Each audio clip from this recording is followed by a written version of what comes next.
Hey guys, तो जैसा कि लास्ट पार्ट में हमने देखा था, ब्लू गोल्ड क्लैन में आने के बाद तांग सांग एंसेस्टर ट्री को रीबॉर्न कर देता है। इससे लाइफ एनर्जी काफी फैल जाता है, जिसके कारण से एंसेस्टर कोर्ट से भी नोटिस आ जाता है तांग सांग को, और इसे अब अपना सिटी लॉर्ड का ट्रायल भी देना होगा एंसेस्टर कोर्ट में जाकर। अब आगे अब नेक्स्ट डे तांग सांग को एंसेस्टर कोर्ट में जाने का सोचना है और जाकर वहां पर अपने ट्रायल को पूरा करना होगा। ये जानता है कि अगर ये ऐसा करेगा फिर टियानु एम्पर इसे फुली सपोर्ट करेंगे। तांग सांग जानता है कि पहले दूसरे क्लैन और एम्पर टियानु सिटी पर अटैक करने का ट्राई भी नहीं किए थे, क्योंकि ये जानते थे कि अगर ये ऐसा करते हैं फिर एंसेस्टर ट्री से भी हिट होने का चांस काफी ज्यादा है और ये इंजर भी हो सकते हैं। और अब तो एंसेस्टर ट्री रिकवर भी हो चुका है, फिर दूसरे किसी का भी हिम्मत नहीं होगा यहाँ पे अटैक करने का। तांग सांग सोचता है ये मियाओलिन का आइडेंटिटी को यूज कर फ्यूचर में मी गोंजी का भी हेल्प कर सकता है, लेकिन अभी मियाओलिन बनकर उसे मिलना सही नहीं होगा। इसे राइट टाइम का वेट करना चाहिए। तांग सांग के पास अभी इसका टावर ऑफ स्पेस टाइम भी है, जो कि फ्यूचर में काफी काम भी आएगा। इसके ही हेल्प से तांग सांग एक पोर्टल को ओपन कर सकता है, जिससे ये इस वर्ल्ड को छोड़कर अपने गॉड रियल्म में भी जा सकता है, और इसी आर्टिफैक्ट से ये अपने गॉड किंग के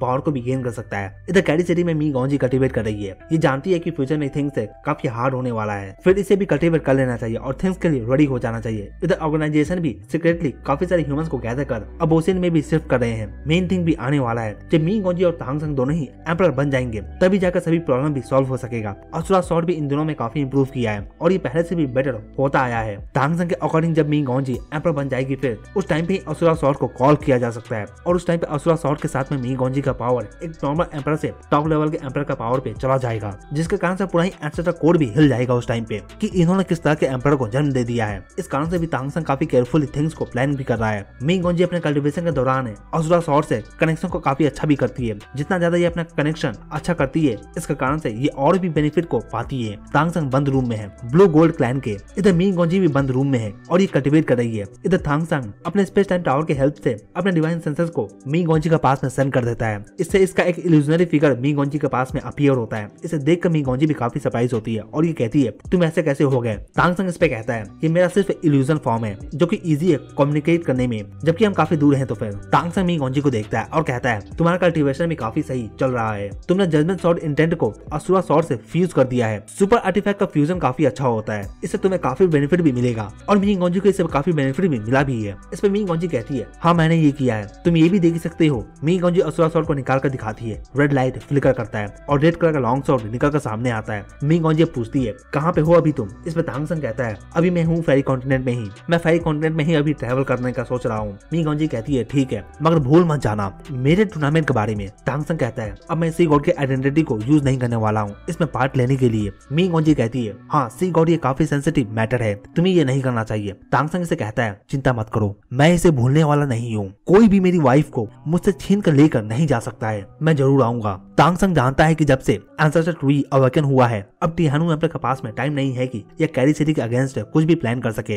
ये दूसरे ही थिंग्स में बिजी हो गया है। थोड़ा बात करने के बाद तांग सांग अब जियानमू सिटी में वापस से अपने डिवाइन सेंसेस को कॉल कर लेता है। तांग सांग अभी भी ये बंद रूम के अंदर में ही कल्टीवेट कर रहा है, और इस तरह से अभी एक मंथ का टाइम भी बीत जाता है। इन एक मंथ के टाइम पीरियड में तांग सांग ज्यादा कुछ खास कल्टीवेट नहीं करता। इसका कल्टीवेशन वैसे भी काफी इंप्रूव हो चुका है, फिर ये सीनियर एल्डर्स का हेल्प करता है इनके कल्टीवेशन में। इस टाइम पीरियड के दौरान में एंसेस्टर कोड भी अनाउंस कर देते हैं कि ब्लू गोल्ड क्लैन के किसी भी लोग को अगर कोई भी क्लैन बंदी बनाकर रखे हुए है फिर उसे सेफली इनके क्लैन में सेंड कर दिया जाए। अगर कोई नहीं करेगा फिर ब्लू गोल्ड क्लैन के पास ये राइट है कि ये इस मैटर पे एक्शन ले सकते हैं, और इसमें कोई भी कुछ भी नहीं कर सकता है। इस अनाउंसमेंट के बाद कुछ क्लैन तो सेंड कर देते हैं, मगर अभी भी काफी क्लैन है जिन्हें तो पता भी नहीं है कि एंसेस्टर कोर्ट ने क्या अनाउंस करवाया है। और तांग सांग भी ये चाहता है कि ये जाकर इन जैसे क्लैन पे एक्शन ले और अटैक करे। तांग सांग ग्रेट एल्डर को ऑर्डर देता है जियानमू सिटी में ही रहने के लिए। तांग सांग अपने साथ में 12 एल्डर को लेकर निकलता है। तांग सांग अपने साथ में मियाओसन को भी लेकर जाता है, जबकि ये भी आने का जिद कर रही थी फिर। और वैसे भी मियाओसन के साथ में होने से तांग सांग ये खुद के आइडेंटिटी को भी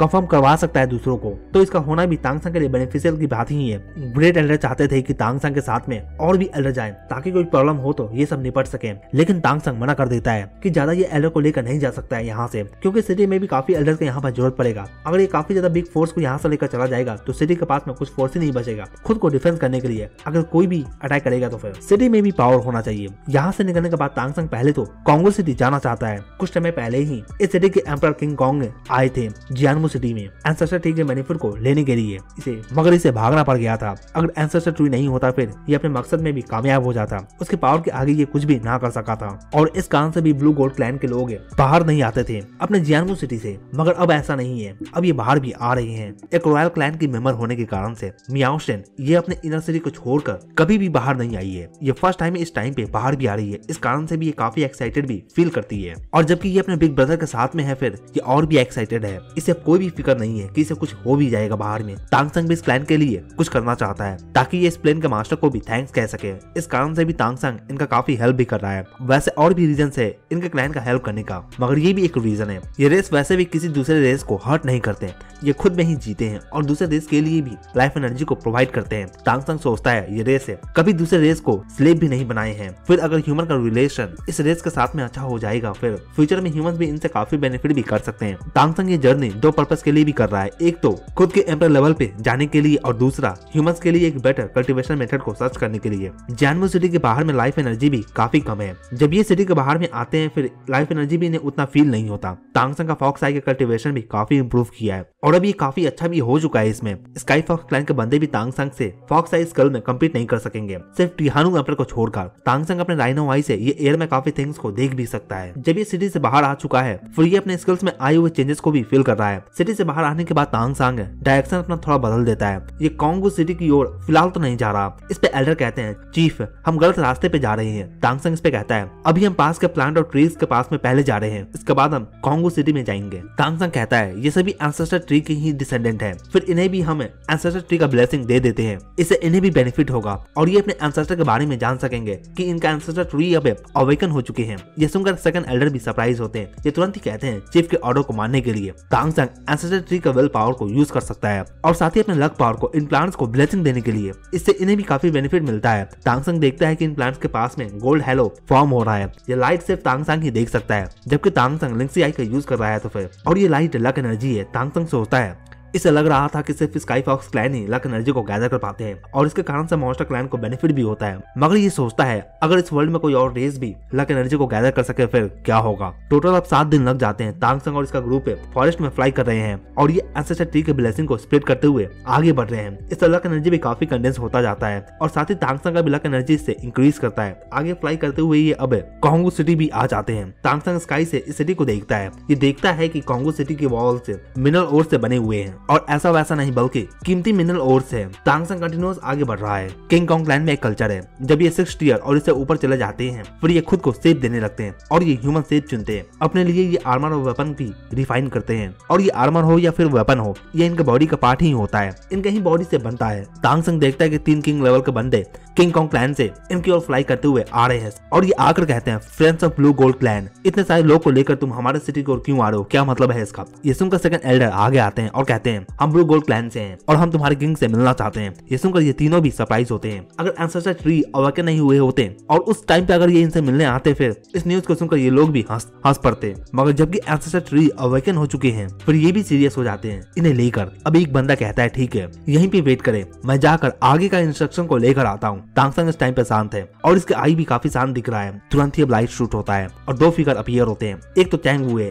और ये डिप्टी सिटी लॉर्ड है कोंगू सिटी का और ये तांग संग को देखकर ग्रीट करता है। तांग संग ये सुनकर कहता है मैं सिटी लॉर्ड से मिलने आया हूँ। इस पे ये कहता है ज्यादा समय नहीं हुआ, कुछ समय पहले ही सिटी लॉर्ड एंसेस्टर कोर्ट के लिए निकल गए हैं यहाँ से। तांग संग कहता है ये तो बुरा हुआ और ये कहता है मैं अपने ट्रायल से पहले इनसे मिलना चाहता था। इस पे चैंग वू कहता है अगर आप भी एंसेस्टर कोर्ट जा रहे हो फिर आप उनसे वहाँ पे मिल सकते हो। इस पे तांग संग इन्हें कहता है ठीक है, मगर जबकि मैं यहाँ पे आ ही गया हूँ फिर हम सिटी में एक दिन रुकना चाहते हैं फिर चले जाएंगे। ये सुनकर ये भी सरप्राइज है। हालांकि अगर अभी एंसेस्टर ट्री अवेकन नहीं होता फिर ये इन्हें भगा देता, जबकि ऐसा नहीं है और तांग संग सिटी लॉर्ड भी बन चुका है और साथ ही ब्लू गोल्ड क्लैन का चीफ भी है, फिर ये इन्हें मना भी नहीं कर सकता है। इसके लिए भी न्यू है कि इस सिचुएशन में ये कैसे डील करे। अब ये सिटी के अंदर में एंटर करते हैं। एंटर करने के बाद तांग संग अपने स्पिरिचुअल पावर को स्प्रेड कर देता है और पूरे ही सिटी को स्कैन करने लगता है अपने क्लैन के लोगों को फाइंड करने के लिए। किंग कॉन्ग फैमिली ये काफी रिच फैमिली है, जबकि ये काफी मिनरल ओर को कंट्रोल करते हैं और प्रोड्यूस करते हैं। एक नहीं डिफरेंट काइंड के मिनरल ओर्स को ये प्रोड्यूस करते हैं। तांग संग सिटी में काफी सारे डिफरेंट मिनरल ओर्स को भी देखता है। तांगसंग को विंड स्टोन भी दिखता है। जब ये छोटा हुआ करता था उस टाइम पे तांगसंग को ये स्टोन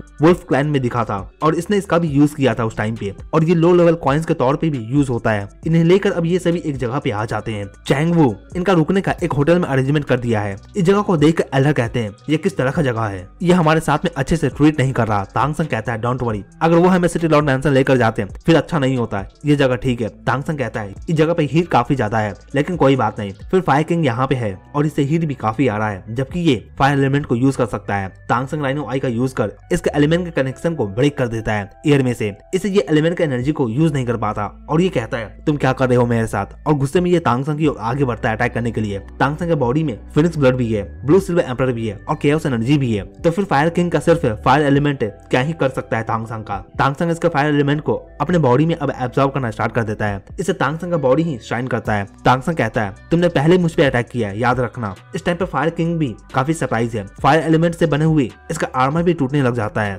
और ये टूट कर तांगसंग के बॉडी में एब्जॉर्ब होता है। तांगसंग बिल्कुल ही मर्सी शो नहीं करता और ये इसे किल कर देता है। फायर किंग का बॉडी ब्लास्ट हो जाता है तांगसंग के प्रेशर के अंडर में। तांगसंग अपने फिनिक्स ब्लड लाइन को यूज कर इसके पूरे ही फायर एलिमेंट को एब्जॉर्ब कर लेता है। तांगसंग हॉल में आता है और दूसरे को भी यहाँ पे सेंस करता है, ये अर्थ टाइप स्पिरिट है। इन्हें तांगसंग कहता है अगर हिम्मत नहीं है अटैक करने का फिर चले जाओ यहाँ से। ये सुनकर ये भी भाग जाते हैं। एल्डर भी तांगसंग के साथ में आगे आते हैं। दूसरे भी समझ जाते हैं कि इस बार तांगसंग यहाँ पे पंगा ही क्रिएट करने आया है। अब हॉल में बैठकर सभी मेडिटेट करते हैं। मियासन तांगसंग के पास में ही है और ये कहती है ब्रदर आगे हमें क्या करना होगा। इस पर तांगसंग कहता है तुम्हें कुछ भी करने का जरूरत नहीं है, आगे का काम सब तुम मुझ पे छोड़ दो। तांगसंग के बॉडी से ब्लू लाइट इमिट होता है। इस स्ट्रॉन्ग लाइफ एनर्जी को फील कर एल्डर भी तांगसंग की ओर देखते हैं और सोचते हैं सच में एंसेस्टर ट्री और ये एक साथ में कनेक्ट हो गए हैं। ये एल्डर भी ग्रेट किंग लेवल पे हैं तांगसंग की तरह। जब तांगसंग ने एंसेस्टर ट्री को अवेकन किया था ये सोच रहे थे ये एंसेस्टर ट्री के नीचे में कल्टीवेट कर तांगसंग की तरह पावरफुल भी बन सकेंगे, मगर इन्हें भी समझ में आ चुका है ये इसके जैसा में नहीं बन सकते हैं और ये सोचते हैं शायद एंसेस्टर ट्री का प्योर ब्लड इसके बॉडी में है, इस कारण से भी ये इतना पावरफुल भी बन सका है। एल्डर देखते हैं कि अर्थ टाइप स्पिरिट ये भाग चुके हैं होटल से और तांगसंग का स्पिरिचुअल सेंस भी अब पूरे ही सिटी में फैल जाता है। जो भी अर्थ टाइप स्पिरिट भागे हैं ये सिटी लॉर्ड मैंसन की ओर में भागते हैं। ये अर्थ टाइप किंग कॉन्ग स्पिरिट है। सिटी लॉर्ड मैंसन से होटल भी ज्यादा कुछ खास दूरी पे नहीं है, फिर ये फील कर सकते हैं कि होटल के अंदर में चल क्या रहा है। ये फील कर लेते हैं कि होटल में क्या हुआ है। चैंग वू भी सिटी लॉर्ड मैंसन में ही है और ये फील कर चुका है कि होटल में फाइट हुआ है। ये भी सोचता है इससे पहले तो ये क्लैन कभी भी अटैक नहीं किया करते थे, अब ये टोटली चेंज हो चुके हैं। इधर एल्डर भी तांगसंग के स्पिरिचुअल सेंसेस को फील करते हैं, इससे इनका स्पिरिचुअल सेंसेस भी डेवलप होता है, जबकि तांगसंग का स्पिरिचुअल पावर पूरे ही जगह पे फैल चुका है। फिर ये हर मूवमेंट को भी फील कर सकता है और ये फील भी करता है कि काफी फिगर्स अब होटल की ओर में आगे बढ़ रहे हैं। लेकिन इधर चैंग वू ये अभी भी तांगसंग के स्पिरिचुअल पावर को फील नहीं किया है। इधर तांगसंग के साथ में जो एल्डर आए हुए हैं ये सोचते हैं जब से तांगसंग के क्लैन में आया है काफी चेंजेस भी हुआ है और ये उम्मीद करते हैं कि इस बार भी कोई ना कोई मिरेकल हो जाए। चैंग वू को भी फायर किंग के मरने का न्यूज भी मिल जाता है, जबकि जो अर्थ स्पिरिट भाग कर गए थे ये आकर इसे बता दिए हैं। ये भी सोचता है कि तो क्या सच में मियाओलिन ये एंसेस्टर ट्री के पावर को यूज कर सकता है। चैंग वू अब तांगसंग के पास में आ जाता है। इसे फील कर तांगसंग अब अपने आंखों को खोलता है और इसे अपने सामने देखता है। तांगसंग इसे कहता है तुम्हें पता होना चाहिए कि एक सिटी लॉर्ड पे अटैक करवाने का नतीजा क्या हो सकता है। तुम हमें इनवाइट करते हो और एक घटिया जगह पे लेकर हमें आ जाते हो, जबकि तुम्हें पता है कि हम लाइफ एनर्जी को ही प्रोजेक्ट करते हैं, फिर फायर एलिमेंट में हम कैसे रह सकते हैं। फिर भी तुमने हमें यहाँ पर रुकने को कहा और उसके बाद में भी हम पे अटैक करवाया। तुम्हें पता होना चाहिए कि सिटी लॉर्ड पे अटैक करवाने का रूल क्या है, एंसेस्टर कोर्ट में किल विदाउट मर्सी। ये सुनकर चैंग वू भी सरप्राइज है, हालांकि इसे भी इस रूल के बारे में पता है, लेकिन ये सोच नहीं रहा था कि तांगसंग भी बच जाएगा और ये समझ जाता है कि तांगसंग ने फायर किंग के एलिमेंट को एब्जॉर्ब किया है और उसे अटैक करने पे मजबूर किया था, मगर कैसे इसे भी नहीं पता और कैसे ये फायर एलिमेंट को एब्जॉर्ब भी कर सकता है जबकि ये वुड नेचर का है। तो फिर ये सोचकर ये और भी कंफ्यूज हो जाता है। इस बहस में तांगसंग इसे सरप्राइज करता है और ये कुछ कर भी नहीं पाता। तांगसंग कहता है अगर ऐसा ही है तो फिर ठीक है, हम एंसेस्टर कोर्ट जाएंगे और वहाँ पे ही एम्पर को डिसाइड करने देते हैं। तुम्हें क्या लगता है कौन सही होगा? तांगसंग की बातों को सुनकर चैंग वू ये काफी गुस्सा हो जाता है और इसका किलिंग इंटेंट भी शो होता है, मगर ये जानता है कि ये सच बोल रहा है। ये जानता है कि अगर ये एंसेस्टर कोर्ट में जाते हैं इस मैटर को लेकर फिर दूसरे सभी एम्पर इसका ही साथ देने वाले हैं, कोई भी एम्पर इनके साइड में नहीं आएगा और इससे इनका ही सिटी और इनके एम्पर का ही नाम खराब होगा। इधर तांगसंग की बातों को सुनकर कि कोई भी सिटी लॉर्ड को अपने सिटी में किल नहीं कर सकता है और जबकि ये चैंग वू तांगसंग के बातों में दब रहा है, फिर एल्डर भी रिलैक्स हो जाते हैं और ये सोचते हैं तांगसंग ने तो सच में फायर किंग को किल कर दिया है और ये सभी अभी कुछ कर भी नहीं पा रहे हैं। तांगसंग अब कहता है ठीक है, जबकि तुम अपने सिटी में हमें वेलकम नहीं करते फिर हमें यहाँ से चले जाना चाहिए, मगर उससे पहले अपना काम हम खत्म कर लेते हैं। ये सुनकर चैंग वू भी सोचता है इसका कौन सा काम है, क्या करना चाहता है ये। तुरंत ही तांगसंग कहता है एंसेस्टर ट्री के वेल को रिलीज करने को और सभी एल्डर यहाँ पे एंसेस्टर का वेल को रिलीज करते हैं। ब्लू लाइट शूट होता होता है और ये ऊपर स्काई में जाता है। इसका साथ भी वही होता है जो कि फायर किंग के साथ में हुआ था। ये हिल भी नहीं पा रहा। ऊपर स्काई में ब्लू गोल्ड लाइट को फैलते हुए देखा जा सकता है। जब ये लाइट पूरे ही सिटी में फैल जाता है, तांग संग कमांड करता है और कहता है क्लैन मेंबर सभी वापस आ जाओ। तांग संग उन्हें कॉल करता है जिन्हें ये लोग काफी सालों से बंदी बनाकर यहाँ पर रखे हुए हैं और इन्हें स्लेव बनाकर रखे हुए हैं। 12 एल्डर ये इस सिटी में फैल जाते हैं और अपने क्लैन मेंबर्स को सेव करते हैं। एक के बाद एक क्लैन के लोगों को सेव किया जाता है। चैंग वो देखता है कि एल्डर खुद को एक ट्री में बदलकर इनका ब्रांचेस पुरानी सिटी में फैल गया है और ये ब्रांचेस जाकर अपने क्लैन मेंबर को सेव कर रहे हैं। ये भी काफी सरप्राइज होते हैं जब एल्डर अपने क्लैन के लोगों को सेव कर ले आते हैं। इनके फेस पे भी काफी गुस्सा होता है क्योंकि इनके क्लैन के लोग सही हालत में नहीं है। ये काफी इंजर्ड स्टेट में है। इनके हालत को देखकर कहा जा सकता है कि इनके बॉडी से लाइफ एनर्जी को एब्जॉर्ब कर लिया गया है और इन्हें ऐसे हालत में छोड़ दिया गया है जिसमें ये मारे जाएंगे खुद ही। इस सीन को देखकर चैंग वू कहता है सिटी लॉर्ड मैं इसे एक्सप्लेन कर सकता हूँ। जो आप देख रहे हो इसका मेरे सिटी से कोई भी लेना देना नहीं है। कोई प्राइवेटली यहाँ पे ऐसा काम कर रहा होगा। इस पे तांग संग कहता है अगर ऐसा है फिर इनमें से टोटल 1/3 तो सिटी लॉर्ड के मानसन से ही आए हैं। इसके बारे में तुम क्या कहोगे? इसका भी बोलती बंद हो जाता है। जबकि एंसेस्टर कोड भी इस मैटर पे एक नोटिस को जारी कर दिए हैं। फिर तो अब इनका कोई भी हेल्प नहीं कर सकता है और एंसेस्टर कोड भी इनका हेल्प नहीं करने वाला है। तांग संग अब इनसे कहता है अगर तुम अपने एम्परर को कॉल नहीं करते और मुझे एक प्रॉपर एक्सप्लेनेशन नहीं देते इस मैटर पे क्यों तुम्हारे सिटी में इतने सारे मेरे क्लैन के लोग यहाँ पे बंदी बनाए गए थे और ये इस हालत में क्यों यहाँ पे हैं और इन्हें कौन बुली कर रहा था, कौन इन्हें यहाँ पे किडनैप करके लेकर आया था, अगर तुमने कुछ भी नहीं बताया फिर मैं तुम्हारे पूरे ही सिटी को डिस्ट्रॉय कर दूंगा। ये सुनकर ये भी सरप्राइज होता है और सोचता है ये बंदा पागल हो गया है। चैंग वू ये आंखों को क्लोज कर अब सिटी लॉर्ड मैंसन में किसी से कांटेक्ट कर रहा है। इधर तांग संग एयर में स्लोली राइज करता है और सभी को कहता है मैं जियानमो क्लैन का सिटी लॉर्ड हूँ। इस सिटी ने मेरे क्लैन के काफी सारे लोगों को बंदी बनाया हुआ था और स्लेव बनाया हुआ है। कुछ अभी भी मरने के कगार पे हैं और कुछ तो मारे भी गए हैं। मैं जियानमो सिटी की तरफ से ऑफिशियली वॉर डिक्लेयर करता हूँ किंग कॉन्ग सिटी के साथ में। 12 घंटे में अगर कोई किंग कॉन्ग सिटी को छोड़कर जाना चाहता है और अगर वो चला जाता है फिर उसे छोड़ दिया जाएगा, नहीं तो फिर 12 घंटे के बाद सभी को खत्म कर दिया जाएगा इस सिटी में। यह सुनकर चैंग वू भी काफी सरप्राइज है। इसने भी नहीं सोचा था कि जो अभी भी ब्लू गोल्ड क्लैन का चीफ बना है ये इस तरह का एक्शन भी ले सकता है। ज्यादा हैरान करने वाला बात ये है कि क्या ब्लू गोल्ड क्लैन के लोग ये फाइट भी कर सकते हैं, जबकि ये जानता है कि ये फाइट नहीं कर सकते हैं। फिर ये वॉर कैसे फाइट करने वाले हैं, जबकि एंसेस्टर कोर्ट ने नोटिस को जारी कर दिया है कोई भी सिटी से ब्लू गोल्ड क्लैन के लोगों को सेंड नहीं किया गया है। ये जानते हैं कि एंसेस्टर कोर्ट डायरेक्टली तो आकर इन्हें छुड़ाने वाले नहीं है और ब्लू गोल्ड क्लैन के पास में उतना हिम्मत नहीं है और ना ही इनके पास में उतना पावर है कि ये आकर अपने लोगों को बचा भी सके। इसलिए भी कोई भी सेंड नहीं कर रहा था। मगर यहाँ पे तो उल्टा ही हो गया है। तांग संग की आवाज पूरा ही सिटी में गूंज चुका है और सिटी के कोने कोने में फैल जाता है। ज्यादातर को तो पता भी नहीं है कि चल क्या रहा है, मगर ये जान चुके हैं कि blue gold clan war declare कर चुके हैं। ये जानते हैं कि अभी इनके क्लैन का न्यू चीफ है ये एम्परर लेवल पे भी नहीं है। किंग कॉन्ग एम्परर ये ज्यादा स्ट्रॉन्ग एम्परर तो नहीं है मगर इनका डिफेंस एबिलिटी भी काफी स्ट्रॉन्ग है। एक ऐसा क्लैन जिसके पास में कोई भी एम्परर नहीं है और ये वैसे क्लैन के साथ में वॉर डिक्लेयर कर चुके हैं जिनके पास में एक एम्परर है। ये भी हिस्ट्री में पहली बार ही हो रहा है। सिटी में जाकर समझ जाते हैं कि ये बकवास है और कुछ भी नहीं होने वाला है, मगर कुछ को तो डर लगने लगता है और ये सोचते हैं जाए या फिर नहीं जाए, क्योंकि धमकी वैसे क्लैन ने दिया है जो क्लैन फाइट भी नहीं कर सकता है। इस कारण से भी ये कंफ्यूज है, लेकिन इन्हें अभी भी तांग संग के बारे में पता नहीं है।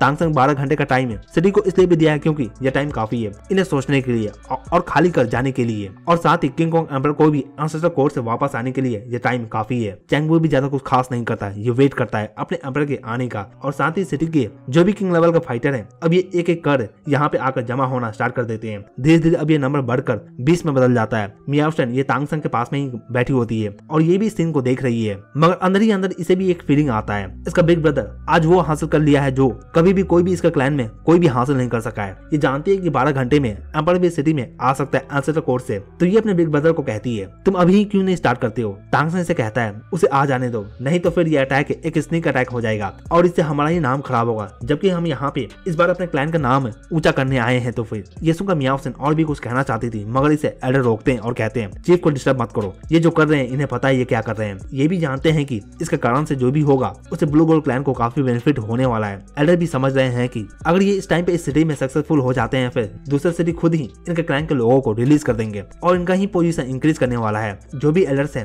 ये सभी तांग संग की मेथड से सहमत हैं। ये भी जानते हैं कि इससे पहले इनका क्लैन कभी भी एक्शन नहीं ले पाता था, मगर अब ये एक्शन ले भी रहे हैं। अब इनके क्लैन में भी एक बैकबोन है। जब से तांग संग इस वॉर को डिक्लेयर किया है अब तक सिर्फ 1 ही घंटा हुआ है और सिटी में अब तो हरकम भी मर चुका है। पूरा ही सिटी जाम हो चुका है। बाहर भागने वाले लोग काफी ज्यादा मात्रा में बाहर निकले हैं। इससे किंग कॉन्ग सिटी का रेपुटेशन भी काफी डैमेज हो चुका है। जैसे जैसे टाइम पास करता जाता है सिटी में और भी हरकम मच जाता है और इसे काबू करना भी काफी डिफिकल्ट होता जा रहा है। चैंग वू तो सोचता है फोर्सफुली से काबू नहीं किया जाएगा, मगर इससे कुछ भी नहीं होगा। ये लोग भी जानते हैं कि अगर ये धमकी झूठा निकलता है फिर ये वापस से सिटी में आ सकते हैं बाद में रहने के लिए, लेकिन लेकिन अगर ये सच निकलता है फिर कोई भी बचेगा नहीं, और इस कारण से भी ये लोग भाग भी रहे हैं। और वैसे भी एक दो लोग भागते हैं तो तीसरा तो उसे देखकर ही भाग जाता है। सिटी गेट पे अब लाइन भी लग जाते हैं बाहर निकलने के लिए। जब से तांगसंग वॉर डिक्लेयर किया है, ये फील करता है लक एनर्जी इसका और दूसरे एल्डर का भी पहले से इंक्रीज कर चुका है, जो कि अच्छी बात भी है। तांगसंग जानता है कि एंसेस्टर ट्री के इनहेरिटेंस को ये गेन नहीं कर सकता है। अगर ये ऐसा करेगा फिर ये प्लेन गुस्सा हो जाएगा इससे, और तांगसंग अपने एग्रीमेंट को तो तोड़ भी नहीं सकता है। हालांकि एंसेस्टर ट्री के पावर को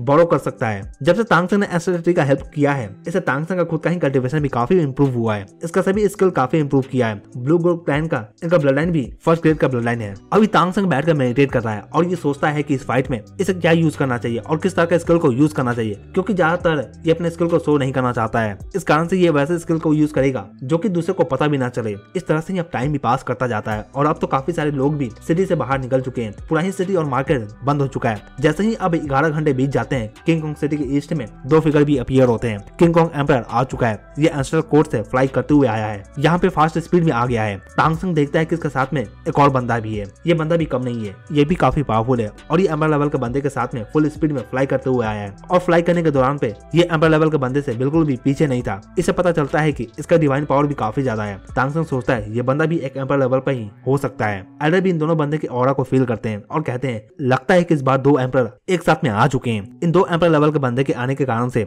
जो भी यहाँ पे ग्रेट किंग लेवल के फाइटर हैं, इनका पूरा ही ऑरा सप्रेस होने लगता है। किंग कॉन्ग एम्पायर के बॉडी पे गोल्डन आर्मर को भी देखा जा सकता है। ये साइन भी कर रहा है और साथ ही जो बंदा है ये ब्लैक कपड़े को पहने हुए है। तांगसंग सभी एम्पायर से फेमिलियर नहीं है, फिर ये सेकंड वाले को जानता नहीं है। हालांकि इसके ऑरा को फील कर कुछ समझा जा सकता है। रिचन एम्पायर का 4th रैंक का ये एम्पायर है और ये काफी पावरफुल भी है। कहा तो ये भी जाता है कि इसका डिवाइन पावर इतना ज्यादा है कि इसका डिवाइन पावर हेवनली एम्पायर के बराबर है। सन क्लैन के एम्पायर का नाम है हेवनली एम्पायर भी है। किंग कॉन्ग एम्पायर कहता है कौन है जो मेरे सिटी में आकर यहाँ पे इसे डिस्ट्रॉय करना चाहता है। तांगसंग ये सुनकर आगे आता है और कहता है मैं हूँ, मेरा नाम है मियाओलिन है और ब्लू गोल्ड क्लैन का मैं चीफ हूँ। अभी किंग कॉन्ग एम्पायर कहता है तुमने मेरे क्लैन के फायर किंग को किल किया है, राइट है। तांगसंग कहता है हाँ किया है, तो फिर क्या। ये अब और भी गुस्सा हो जाता है और ये कहता है तुम्हें पता है कि इसका नतीजा क्या हो सकता है। ये काफी गुस्सा होता है और अपने डिवाइन पावर को भी तांगसंग की ओर सेंड करता है। ये देखकर दूसरा बंदा इसके साथ में जो आया था ये इसे कहता है शांत हो जाओ, इस तरह से थिंग को हैंडल मत करो। मुझे एंसेस्टर कोड ने सेंड किया है तुम दोनों के मैटर को सॉल्व करने के लिए। ये सोल डिस्ट्रॉयर एम्परर है। इस पे किंग कॉन्ग एम्परर कहते हैं ये ब्लू गोल्ड क्लैन का चीफ है